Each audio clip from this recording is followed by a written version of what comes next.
Greetings from the NAACP, Roy Wilkins, Mid-Manhattan Branch. We remain committed to advocating for our children's education.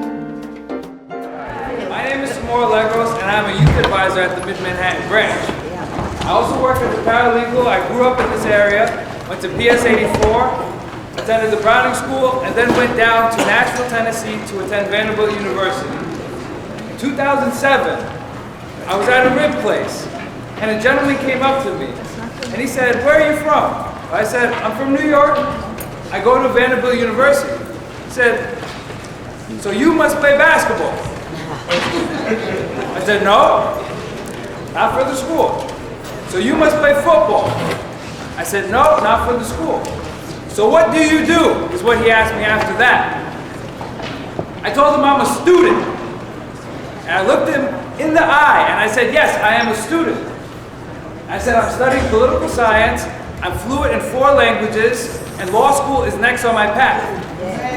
And he looked me in the eye and said, "I've never heard an answer like that before." I said, "You need to see what is out there. Get outside of your bubble and educate yourself and go out there and look for the information."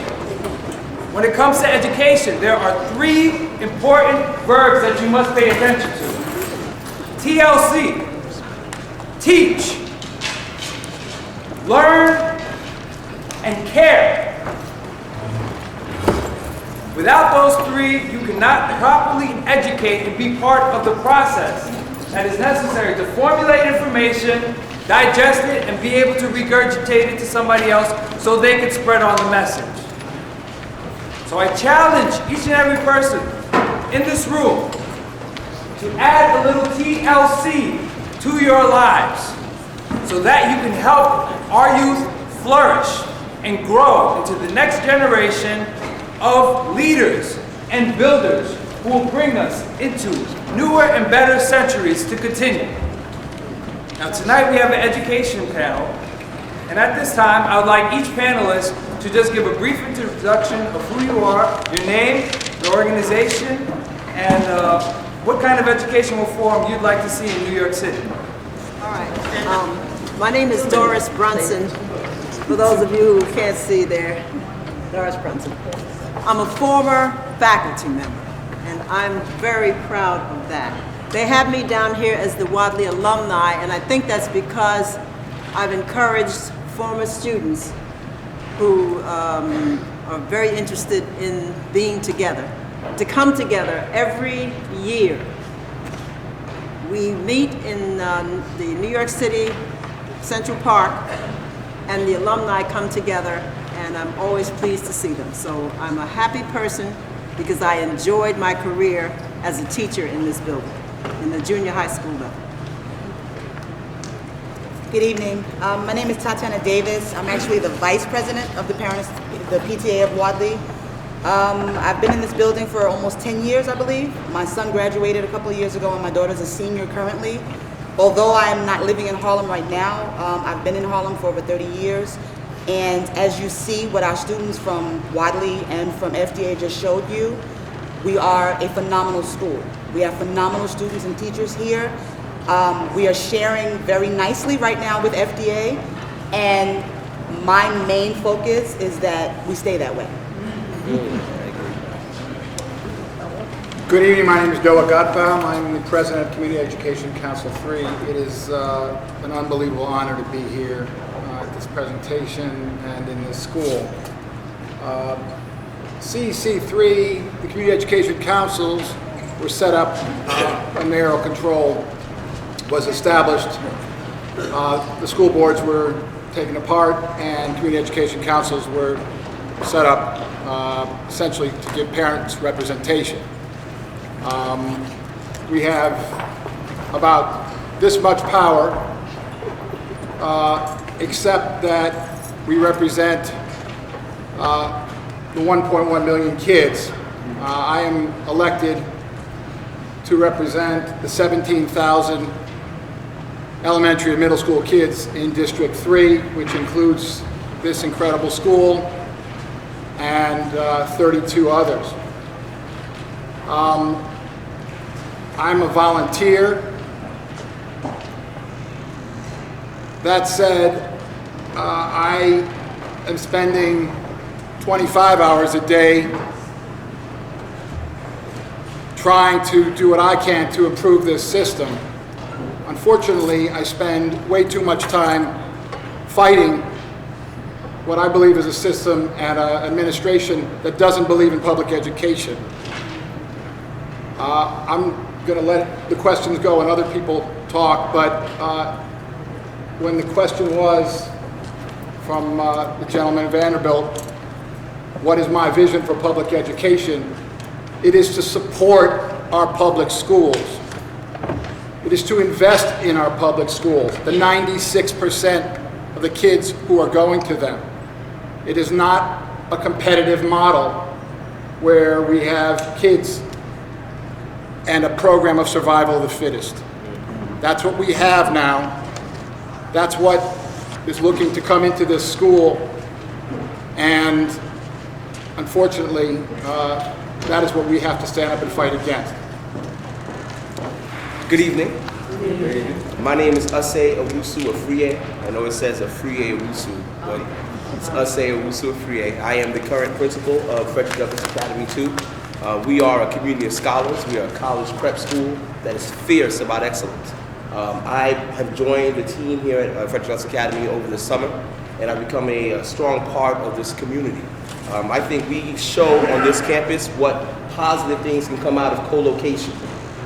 Wadleigh and FDA2 have worked together to provide an outstanding academic program for all the students that are on our campus. In fact, today, several of our students went on a college trip to Marist College, and it was a tremendous experience for them. But that would not have been possible unless the adults got together within this community to provide those outstanding educational experiences for our students. I want to see that continue. I think we have a vibrant history and a vibrant legacy, and things are going up here in this school. We have students, both schools have outstanding graduation rates. Both schools have students who are looking not only to be excellent, but also to serve. One of the young men that was up here today, Ralph, he is looking to become a teacher. And I think that's come out of seeing so many committed educators here at this school. I think the vision of education that as I see it for our communities within New York City, is one of harmony between the parents, between the students, and between the broader community to bring about excellence. It cannot be a competitive system the way it's set up, where you have some schools that have and others that are just set back and don't have enough. And I support all the initiatives, and I support the District 3 CEC in advocating for equal opportunities for all students within the school. I believe it's a false choice. I think it's a charter school versus public school dynamic. I think it's about good education for all students. But the Department of Education has taken certain policies that has supported the growth of charter schools, and I believe that those same policies should be in place to support the growth of all schools within our community. Good evening to all of you. My head's in a totally different zone right now because we have been really, I think, just given an opportunity to see the talented youth who are here. That's right. Between the young man to the 11-year-old from Medgar Evers College Preparatory High School to the students from the respective schools here and the adults. So quite frankly, for me, I view this forum a little differently than maybe some of the others as far as engaging in a back and forth. Because my head is in a totally different zone. Because I saw talented young folks here who were produced by a variety of educational institutions. And for those who don't know me, my name is Dennis Walcott. I'm the Deputy Mayor of the City of New York. And mine was back and forth discussions about the future of our education system.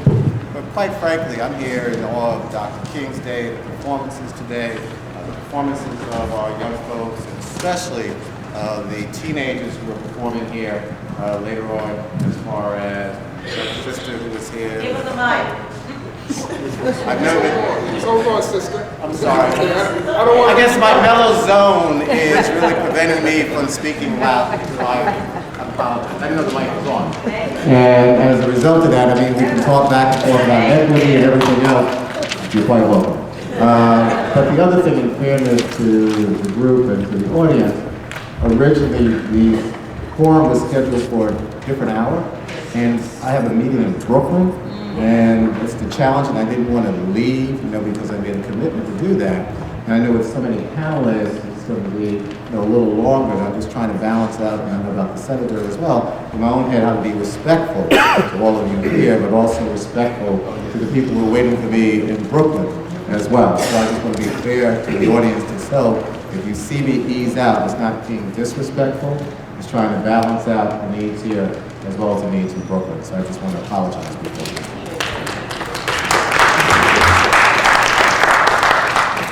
Good evening. I guess, can you hear me, sister? Because I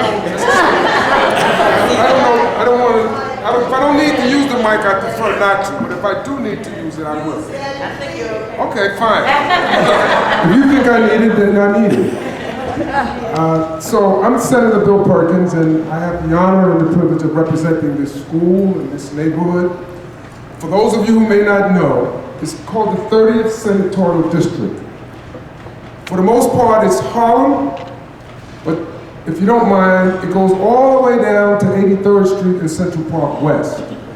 And it comes north up to the Columbia University, Morningside Heights area, sometimes known as the Upper West Side.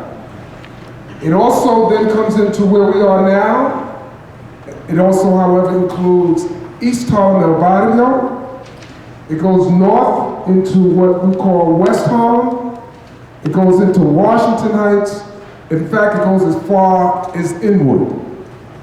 So, as that description suggests, it's a very broad and a very diverse district.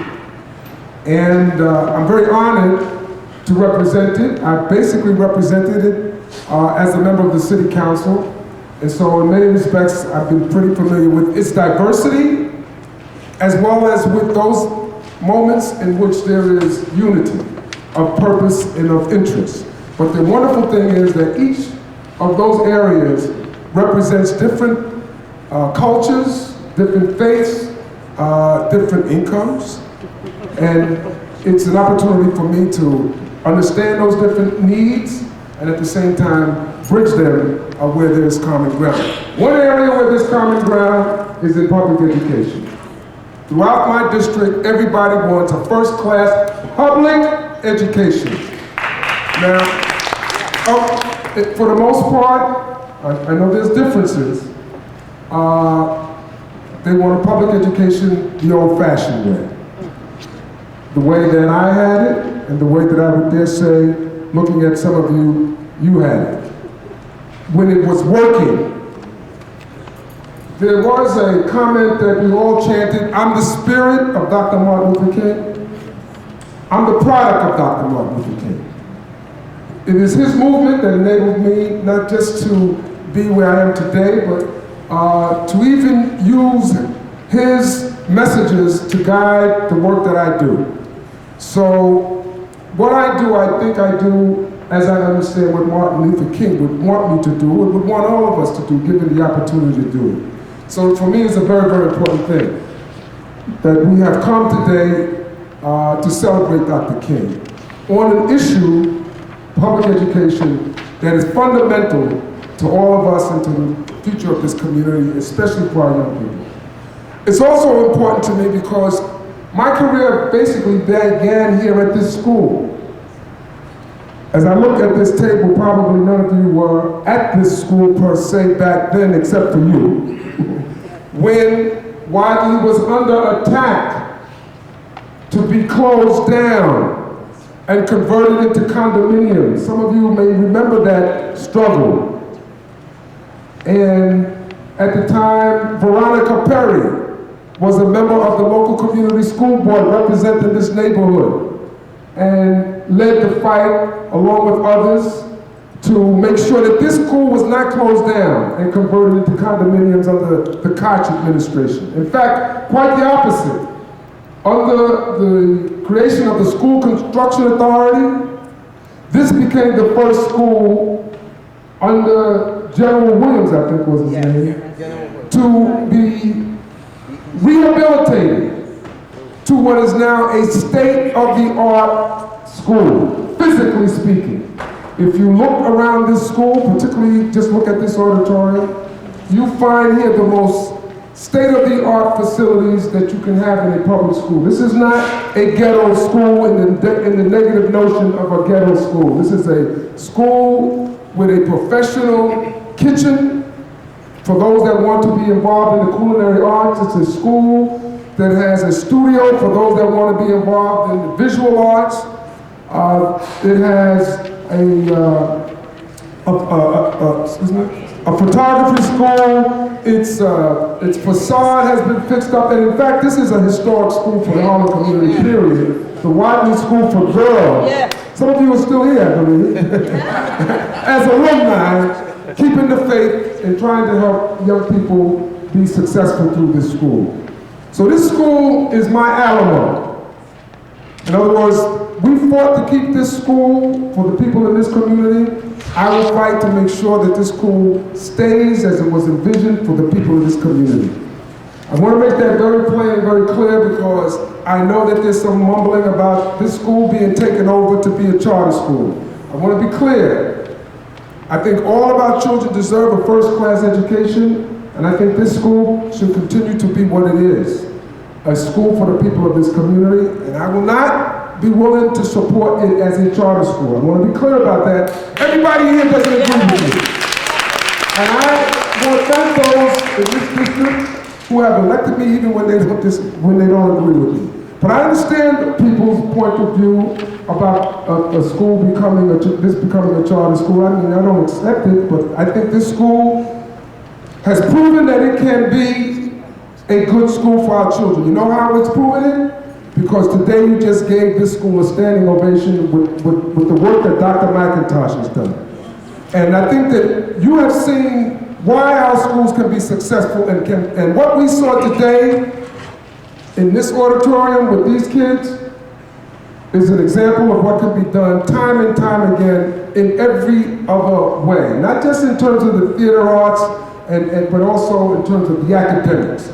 If we put our heart in it, if we make the commitment to it. If, on the other hand, the agenda is to convert it or to subvert it and replace it with something else, it will never succeed. No school will ever succeed if the leadership has made a decision to get rid of it, or if the community has succumbed to that negative vision. This school is here because this community, the people of this raggedy block on 114th Street and the surrounding area decided that Wadleigh would stay. And they fought and they fought and they fought, and it's still here today over 30 years later. Yeah. To such an extent, it almost is emblematic of Harlem. Folks fled this community like the plague. In fact, with all due respect, I have a joke I make. If you saw a white person a few days ago, no disrespect to you, my brother, they got off at the wrong stop. They meant to get off at 116th Street and Broadway. They found themselves on 8th Avenue, and you remember that part of the day when you wouldn't find yourself on 8th Avenue, and they said, oh Lord, can you tell me, sir, talking to me, where's Columbia? And I would jokingly say, you see that block? You gotta walk through that, and then you get to the park, and then you gotta walk through that park. We laugh, but some of us fled too. Some of us laughing now because we came back home. But the point is that this was an abandoned school, an abandoned neighborhood. The people in this community, the people in this school, the parents in this school turned it around. It is not the model of academic success. Let's be real about that. But we know that the potential is here. And if it gets the kind of support that it got to be resurrected physically, it can be resurrected academically.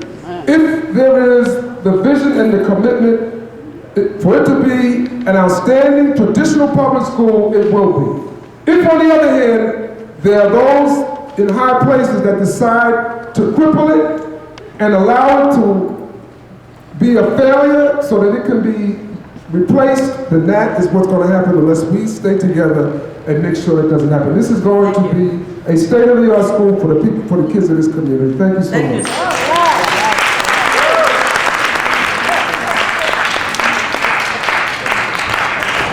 Thank you, and it's, first let me say, well, I'm Herma Hall, principal of Wadleigh Secondary School for the Performing and Visual Arts, where academics is not second, it's first.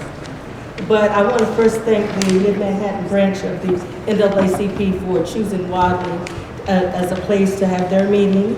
And my limited Spanish is mi escuela su escuela. So come back when you want. But I want to say something to you. I want to, Vice President of the PTA, I call her Tatiana because I've known her since her daughter was in 6th grade. And I just want to back up a minute because I came here in 2000. I came here fresh off the Chancellor Levy's New York City Teaching Fellow. I am a career changer. So I know no other school other than Wadleigh. I came as an English teacher, and then I transitioned into an assistant principal, and for February is my 3rd year as principal, and the 3rd year is not the charm. Okay, but listen, but I have been here, and my passion is here. I know no other school. I know no other community in terms of the education that we bring through our kids. I came here when Wadleigh was a SIR school, a school under a registration review. And unlike schools like George Washington, we came off the list. We didn't get reorganized. Let's not forget that. And if I sound passionate, and if I sound angry, I'm not angry, but I'm passionate. Because this is our school. This is my school. This is your school. Now we comfortably, and it took some doing, share this building with Frederick Douglass Academy too. And as Mr. Owusu-Afriyie said, our kids and his kids went up to Maris today together on a college tour. It was his kids and my kids tonight performing together. We've worked this out, but we are traditional public schools. Can this happen if we have a non-traditional public school in our midst, where the resources outside of the DOE are not equal? And I know, growing up in the South, that separate is not equal. So when you have somebody, a godfather, a rabbi, somebody in your back that we don't have, then what you saw tonight, the performance from this school, can be jeopardized. Because we have specialty rooms. We have dance studio. We have an instrumental music studio. We have a dark room for that old beautiful black and white photography. We have a video room. We have a ceramics room, a visual arts room. And they're on the perimeters of this building. And if you try to cut a subject, cut out who we are, performing in visual arts, with another school equally as good on the premises. We don't fight. Mr. Owusu-Afriyie and I today, we spoke about his kids doing my child, because that's my child, right? They join our kids with AP, advanced placement classes.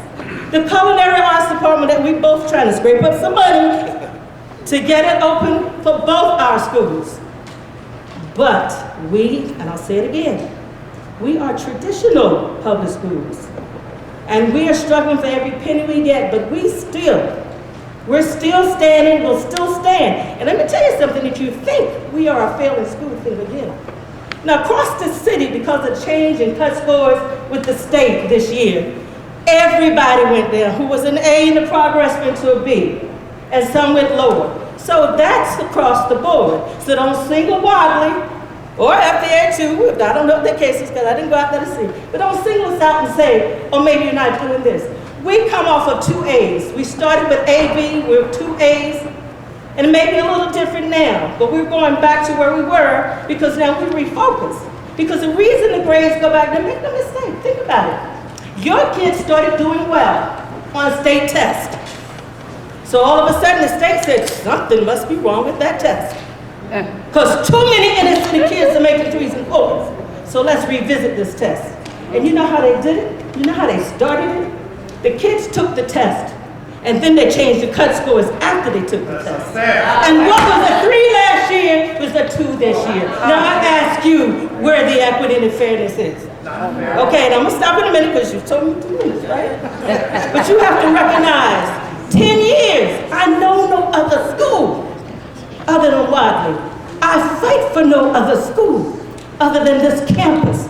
Because I fight for your school too, man. Because I know your children. And they respect me as well.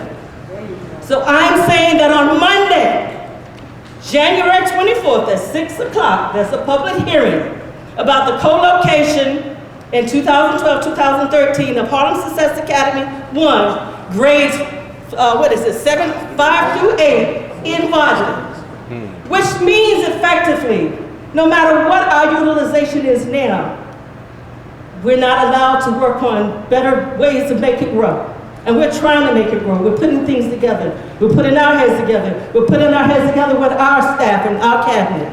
So we deserve, and we must have, the opportunity to grow and be excellent without being encumbered by what somebody who does not know us has to say, I think.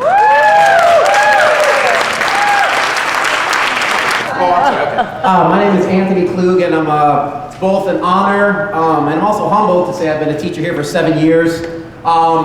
It's an honor because, as you see here today, I'm often inspired, educated, empowered by the ones who I'm supposed to do for. So that's an honor. I'm also honored because gentlemen like Mr. Paul McIntosh, who we saw here today, speaks with even more passion to my kids than he spoke to you tonight.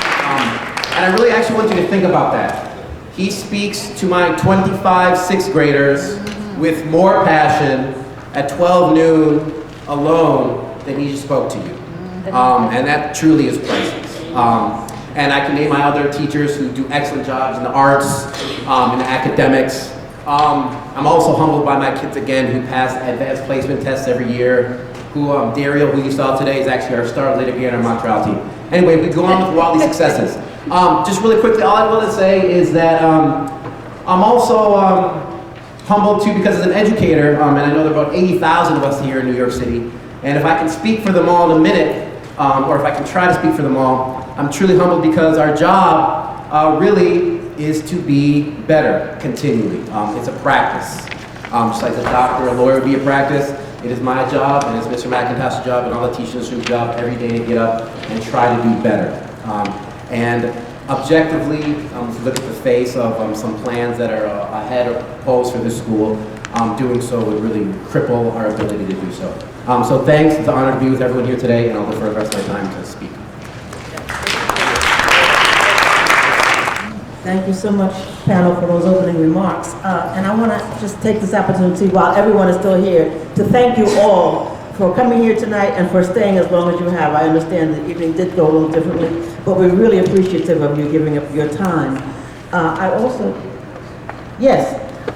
If you have questions that you had a chance to write down, would you please hand them in and we'll try to get to those. I'm collecting. Also, I wanted to say that Council Member Inez Dickens was invited. She was not able to be here tonight, but she did send her representative, Ms. Dominic Lynch.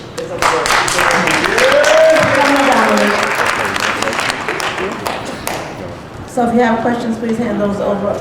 You want to go ahead and... Yeah. And please address your question to a particular... Yeah, right. My name is Leslie White, and I'm a graduate of Wadleigh Evening High School back in the 60s when I had Jack Eisner was the principal, and I had in order to complete my studies at Central Commercial High School, I had to go take some courses at Wadleigh Evening High School, and for that reason, I thank Wadleigh for being available for me to come here. And I've seen that the community change over the years. One of the questions I'd like to ask is, with the changes in the community, particularly 114th Street, which is basically New York City Housing Authority, I think you're going to be doing some work over there. What have you done to include them into the development of Wadleigh High School? You know, Wadleigh High School in terms of getting additional funds from the Housing Authority and other institutions to because of the fact that you have a number of families coming in the area. You have an opportunity, I think, to do evening high school for adults, to work with families who have some issues and all that. Thank you. Well, whoever wants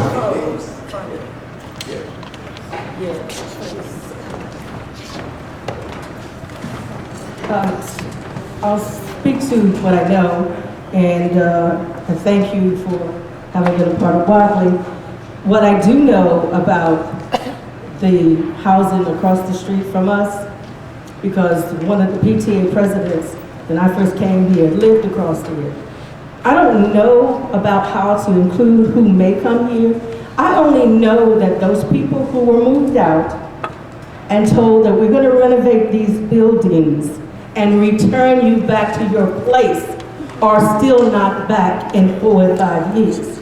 So I can't speak to who may come here, because those who were here, whose grandchildren, the PTA president, Ms. Fain, I taught her granddaughter, she has 2 daughters now. I taught her sons. I taught Ms. Costin, who's the PTA president, who lives next door. I taught her son, 3 sons and a daughter. So I can only speak to the people who are here, displaced, and have not returned. So I don't know what I can do for who's going to come here, because the housing, the cities, and nobody in any kind of wisdom that maybe has told us anything. I worry for the people who've been displaced and have not come back with their children that could come across the street to this school. That's all I can speak to. One of my responsibilities is education, and another one of my responsibilities is the New York City Housing Authority. So I was just whispering to the state senator is that we're going to get together and then we'll get information back to people who are here and to the NAACP as far as the status of those individuals, because if people were promised based on renovation being done to come back, then we have a responsibility to make sure they're back and giving them an option to move back into their residences. So while I don't have the information right now, I make a commitment to get back to Jeff and to the body as far as where that process is at and those next steps. So that way, at least from the housing authority side, people know exactly what's going on, and then that will impact the school part of the discussion, because then the children who will be moving back into the community will have the school to choose from as well. Let me give a brief update, because I've been pretty involved with what's going on in terms of when those folks were moved out. Essentially what happened was they were told that it would be a temporary move in which they would be relocated with the promise that the homes would be renovated. It would be the first stage of a 2-stage process. The second, and they would be brought back. By now they should have been back. And then the second stage would be those on this side of the street. They would be temporarily relocated with the understanding that they would shortly thereafter be brought back, so that the whole block would be refilled with renovated, upgraded housing opportunities for the people that have for a long time been living on the block. It unfortunately has turned out into a case of Negro removal. Remember, urban removal turned out into Negro removal, so that's essentially what has happened. I've been in touch with the Housing Authority about this. They made a commitment to us that they would revisit it. I've been talking with Mr. Walcott, Dennis Walcott, and we're gonna try to work together to see how we can bring some commitment and some fulfillment of what was originally intended to happen in that block. And hopefully, beyond that, we're going to see how maybe, by virtue, because of this meeting, Jeff and the folks from the NAACP, we're going to talk about revisiting this whole question as to what should happen to this school. So, for this meeting has at least gotten us, who normally are on different sides of a question, as it relates to some of this, at least today we have made a commitment to talk with each other to see how, working together, we can come up with a conclusion that the community might work for the community. And we still may be on the other side of the question with each other, but I think it's important though that what's happening here tonight for Bill and myself, or the state senator and myself, is that the number of issues that impact the community, this is forging that bond to really talk about collaboration and what those next steps will be. Could you pass it down to Ms. Davis, please? She has a question for members of the panel. We have to stand up and come to the center. Yes, ma'am. While we have your attention, I have to ask a question on behalf of the parents. One question that was posed to the young lady from the, I believe, the chancellor's office in the school leadership meeting. I asked her the question, I want to ask you the same question. My concern is always, as a community member, why so much emphasis is put on charter schools and not the same emphasis put on the public schools, especially when we're not where we want us to be necessarily, but we're striving and we're trying to get back to that point and to have better numbers. But in order for us to get better, we need more resources. And it seems like at a time when we're trying to get the resources, other things are coming, like you said, to kind of cripple us. And why is not more emphasis put on the public schools right now? So, sorry about that. Perfect question. Let me say a couple of things about that. I somewhat respectfully disagree that we don't put the emphasis on the non-charter schools, and that the majority of the schools that have been created throughout the city are non-charter schools. Charter schools get a lot of the attention, a lot of the heat, especially up here in central Harlem and in Harlem. But the reality is that there are 1,700 schools now located in New York City. And of those 1,700, and I'll defer to Noah or anyone else who may know the exact figure, a very small percentage, close to maybe 100 to 125, somewhere in that vicinity, are charter schools. The majority of the new schools that are being developed are non-charter schools. Now, I'm a big believer in options. I'm a big believer in choices. Whether it's a small school, whether it's a large high school like I attended in Queens, whether it's a single-sex school like the Eagle Academy or the Young Women's Leadership School. I believe that parents and students should have options, and those options obviously should be from quality schools, no matter if it's elementary, middle, high school, 6 through 12, K through 8, whatever those options may be.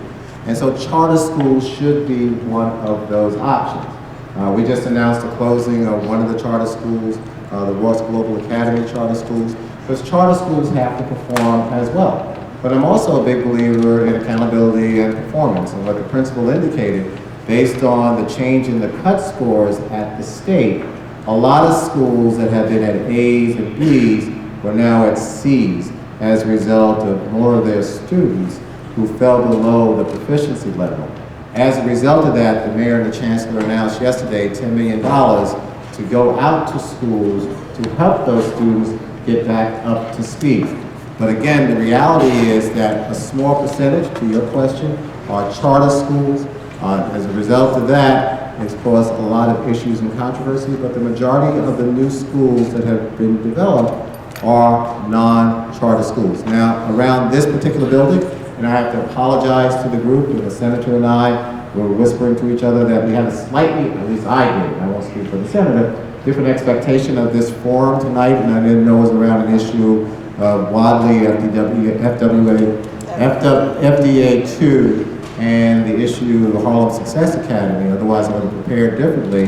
That part of what the challenge is with the co-locations, whether it's a charter school or a non-charter school, is the issue of sharing of space and the issue of utilization of that space. I know Bill is either in the audience or was in the audience from Jamaica. We had an issue in my community of the co-location of the Eagle Academy in Junior High School 59. And it was a big, big fight because a lot of times people, as indicated by the two principals here, they have a good relationship and a good sharing, have difficulty in dealing with co-locations. And for a whole host of reasons, utilization levels of a school building go down. So you may have a school building that has, say, a utilization level at 1,200 students, or could be at 1,200 students, but based on a variety of factors, that school may only be at 600, 700, 800, whatever it is. And so there's room for growth within that particular school. Thus, the ability for a co-location to be taking place within that school. And that co-location may be a charter or a non-charter. So, I mean, those are part of the challenges that we deal with the co-locations. And as you know, there's a process that one has to go through. both at the local level and then to the panel for education policy in the final approval of whether a co-location, a grade reconfiguration, or other type of changes within the school environment can be approved or disapproved. So while I hear you about charters, I'm into quality schools. I'm into options for schools, and I'm making sure those options meet the needs of the students and parents have choice. May I ask you? You know, as I indicated in the beginning, and I really hate to do this, I mean, I'm supposed to be in Brooklyn. I have to say one thing before you leave. Everybody wants to say one thing, though, you know, that's a challenge. That's why I started out the way I did. But as the mayor's deputy, we so rarely hear your voice. I'm out all the time, man. No, but we so rarely hear your voice. And that's I'm Patricia Eaton, a community organizer, but I'm also Patricia Pates, having taught at this school for a long period of time. We so rarely hear your voice. One of the concerns is the public schools don't have the options of selecting who can come in or out of their school. Now, Ms. Hall didn't say that, but having taught in this building, having taught music in this building, I know the charters can say, okay, we're gonna cut this off. We are taking you by lottery. We do so and so, so and so. The public schools don't have that option. Exactly. And so therefore, as you talk about, even about the street and everything, being public housing, this school almost had 100% of the children on free lunch, which tells you something about who is coming to the school. That's for starters. Now, all of the children who walk into this building just about need special services. Fortunately, so what you said, say it again. I said that you have the right point. Yeah. All of these children need, I mean, you're talking about $10 million out there for special services. All of these children, what is my point? My point is that when you bring a charter in, where they are getting extra money for everything. This fight is going on right up here on 122nd Street at what used to be PS 144. They've got, I don't know how many schools in there, and the public schools are crying bloody murder as they are pitted against the children's zone. There you go. The children's zone, right there on 122nd Street. The children's zone can throw teachers in or out, services in or out and everything, and the public school does not have that option. Now here you want to bring in 5th graders in here with 18-year-olds. That's also a problem, to bring in the babies. Isn't that what you said? That's an early school, an early school? 5th grade. Actually starting at 5 and 7. 5, 6, and 7. You're going to bring them into the building also with 18-year-olds. Now listen, I'm 18-year-olds senior high school. That's hold on, just one second, if I may. I mean, a couple of things. One, say that again. I said, okay, I'm listening. Yeah, that there are already middle schoolers in here with high schoolers. So I just want to 6 through 7. 6 through 12. Yeah, there's 6 through 12, but there's so few of them in the building, which means that you're adding on. What is it, one class of 6th graders, or is it 2? For us, 1 on each grade. It's only one class of 6th graders, one class of 7th graders. Now, which means that you're, see, I was here. So, which means that you're adding on. That is problematic. I mean, Ms. Hall isn't saying this, I'm saying something saying. The other thing is this. It is Wadleigh High School for the performing and visual arts. Can we, as people of color, also have an art school? Can we as people of color, can we have resources put into the arts? You know, Frank Sinatra is in Queens. Yes. They gave them that. Is there only one art school in Manhattan, and that's going to be LaGuardia, which has been in existence forever and ever and ever? Can we not, up this way, also have some money, funding put in for teachers who can be in the arts? Can we have an art school up here, please? So, a couple of things about that. One, as I view this is not an issue around the success and failure of Wadleigh or FDA. It's the issue of space available. And I know that's also predicated on students who either attend or don't attend either one of these schools. But it's not saying that FDA is bad or Wadleigh is better. You've never heard that from me. I don't know if you've ever heard that from any other individual. That has never been said. It's the issue of looking for sites that have available space. Two, around the issue of equity, we try through fair student funding to make sure equitable funding is throughout the system. And as you may know, with students from various areas and classifications, the dollars are attached to those students, so those students have the same type of dollar represented wherever they may be located. So whether it's FDA or Wadleigh or any school in any other borough, there's basically the same dollar attached to those students. Part of the challenge is with schools that have had a decline in enrollment, that's where they then face the challenge as far as having the available money, especially based on when, as you may know, when the census closes the 31st of October. So based on if they get a lot of walk-ins after the census closes, that impacts their budget as well. So I mean, all those factors go into determining the budget of that particular school. As far as the issue of equity of charters versus non-charters, the charters have the ability to raise private money, but principals at various non-charters, you're giving me a look. Why are you giving me a look like that? Your head just whipped around. Your head just whipped around so quickly. I said, okay, what did I say wrong? And so principals at non-charters also have that ability to raise money as well to supplement their budget. And you have a number of principals throughout the city of non-charter schools who are very successful, not just with PTAs, but going out and raising money from private sources for a variety of programs. And they should be building buildings. And say that again? They should be building buildings. They should be building schools.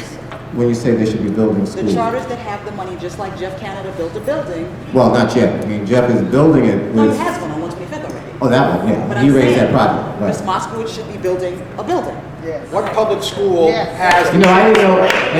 What public school has a chancellor going to Eli Broad and saying, give them $1 million? Wait. No, in fairness, no. In fairness to the audience at large, the chancellor, whether the former chancellor or soon to be when she goes out to do fundraising, the current chancellor, we have raised through the mayor, the chancellor, myself, and others, a ton of money for non-charter schools.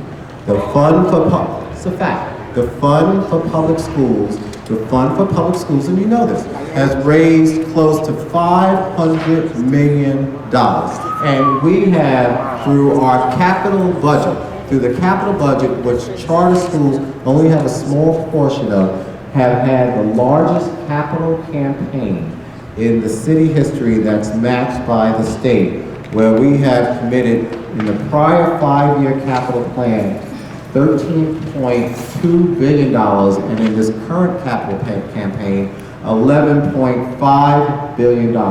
Since we have been in office, since 2002, we have built over 100,000 new classroom seats. We have renovated schools. We have put new technology in schools. So when you talk about Eli Broad and $1 million for whomever, the reality is through city tax levy resources, from the capital side, we have invested a tremendous amount of money in the capital infrastructure of the New York City public school system, and the majority of those dollars have been for non-charter schools.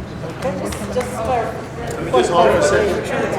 Let me just do one point of clarification. Excuse me, I'm sorry, just one point of clarification. And I too, I don't think they brought you here to jump on you. It's just that, listen, no, but let me explain something. This is our frustration. And you heard me say before, the third year is not the charm. So this is my frustration. Somebody said to me, how is it being a principal? I said, very, very stressed this year. But here's the thing, and I'm only going by what I read in terms of private funds, in terms of the non-traditional public schools, as AKA charter schools. There was an article by Juan Gonzalez, was he from the New York Daily News, what have you? I kept on my bulletin board in my office for a whole year, and then I got tired I got tired of seeing the lady's face. I'm not calling their names. But that chancellor at the time, there were emails back and forward to a private concern where he helped this person to get private funds from a private company. But I don't have any emails back and forth between he and I helping me getting into private funds. So there is a difference when the DOE, who allocates funds through tax levy or whatever the source, Title I, and yes, we're Title I school, there's a difference when that is split between the two types of schools. But when somebody who is the heart and the leader of the public school in the traditional sense that we know it, writes emails back and forward to get $10 million in private funds for a new and up-and-coming charter school, then therein lies the inequity. So let me ask you a point-blank question. Did you ever email the chancellor asking him for help? Well, I will now. No. Let's be fair. If we're going to have, hold on. But we're not told that we would do that. We're going to have this discussion and this debate, and you use that as an example. Had you emailed the chancellor asking for help? I didn't know that we could do that. Oh, wait, you don't know you can do that, we speak to his representative. Even no one knows this. We speak to his representative. Chancellor will not meet with us. Not you, maybe. But I'm talking about as a principal. No, I'm saying as Not me because I'm a parent representative. No. I'm talking about as principals. That The was example more- was, that's why I say not you, as a principal. I'm not saying me personally. I'm saying that. Well, I'm saying that was to give an example. But listen, but let me explain it to you. What I'm saying is, in reference to your statement about the money that's raised, I know that's money raised. I know this money raised. I know that the money coming toward us now to help us with the failings, the scores from last year. I'm just saying that somebody made a statement about the additional resources for private funding. Now, call me ignorant if you want. I didn't know I could ask the chancellor to go to Bachelon or Pfeiffer to give me some private funds. I didn't know that. But you can get guidance just like any principal as far as where to go and how to go and do it. And I think with the EVA emails that you're referring to that Juan talked about, yes, Eva and Joel emailed each other a lot, but then I know a lot of principals who are in non-charter schools have emailed Joel back and forth, and there's ongoing communication between the chancellor as well as they email me. And for those in this room, including the state senator, they know, and you've invited me out to the CECs as well, the CEC meeting, that you email, you get a response. And whether it realizes itself in money or something else, we've always tried to assist. And now dealing with the issue of equity, and I mean, obviously, Eva is the issue of the day. The Harlem Success Academy is the issue. And so, I mean, why is that? Because I gather there's going to be a proposed co-location in this building. I would like to explore something different. Looking at the construction on the south side of 114th Street. And I was wondering whether or not you are aware of whether those houses that will be renovated will truly be affordable to the people who used to live in those apartments. Because my worry for them is that they're not going to be able to come back. You're going to have a school here for people who can afford to move into those apartments. And that may change the whole composition of and population. It was definitely strategic. Okay, so I want to raise that with you, and what is it that can be done to make sure that that doesn't happen, that the people really do get back? Beg your pardon? I'm sorry, I can't hear you. No, he's agreeing with what you're saying. Oh, he's agreeing with what I'm saying? Yes. Okay. So, I mean, I'm really concerned because I know that you may have a certain idea of what's going on, but there may be powers at, the real estate people in New York City really have a good grip on whatever it is that they want. And I'm seeing in my mind, and maybe my mind is too funny, But I'm seeing in my mind a situation where we will have people who cannot come back into the situation, into the life, and into the community at large. And as a result, Wadleigh will turn into a very different kind of school. So that's what I'm concerned about. I'm more concerned about public schools, really, I guess, because I used to work in them. Sure. So, two things, and I didn't say this in a way that I thought was clear before. With charter schools are educating basically children of color. And so we have to be, and I have to be always conscious when we get into the debate of charter versus non-charter, that we don't separate it out where we're talking about children who are not of color who are in the majority of the schools, because they are getting an education. That's one. That's not your question. Sure they are. Oh, without question. Without question. Without question. And I mean, again, we can get into the debate back and forth in the audience, but I'm just trying to respond to this question. And I think what the state senator and I said is that we're going to put our heads together and we're going to sit down and talk about the issue of the apartments in the area as far as the relocation back of individuals. But also, I mean, people want the choice of going to a quality school. And that burden falls on the principals of this school and the two schools that are in this building, as well as schools throughout the neighborhoods. And then that gives the parents the comfort of knowing they're sending their child to a quality school that's performing at a high quality level. And part of the principal's job, and tell me if I'm wrong, is also in the recruitment of those students as well. To be Listen, I'm not being disrespectful to you. Please So don't please don't shout be out. disrespectful to me. NAACP, please be respectful of our house tonight. I would never ever be disrespectful. And so it's part of the job of the principals to make sure that they're out in the streets recruiting, but it's part of my job as your deputy mayor and part of the state senator's job and the local elected officials to make sure that people who were living on this block are relocated back. That's what I'm hoping. Let me just thank Deputy Mayor Walcott for being here.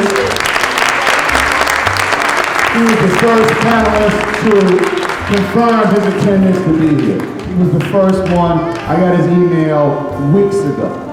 So his commitment to hear our voice, to hear our concerns. And I look at this as a new day, a new dialogue. And part of our job as NAACP is to help educate the parents who are here, to help assist the principal and the teachers who are here, to help them help advocate for the building and for our children. The main focus is to educate our children.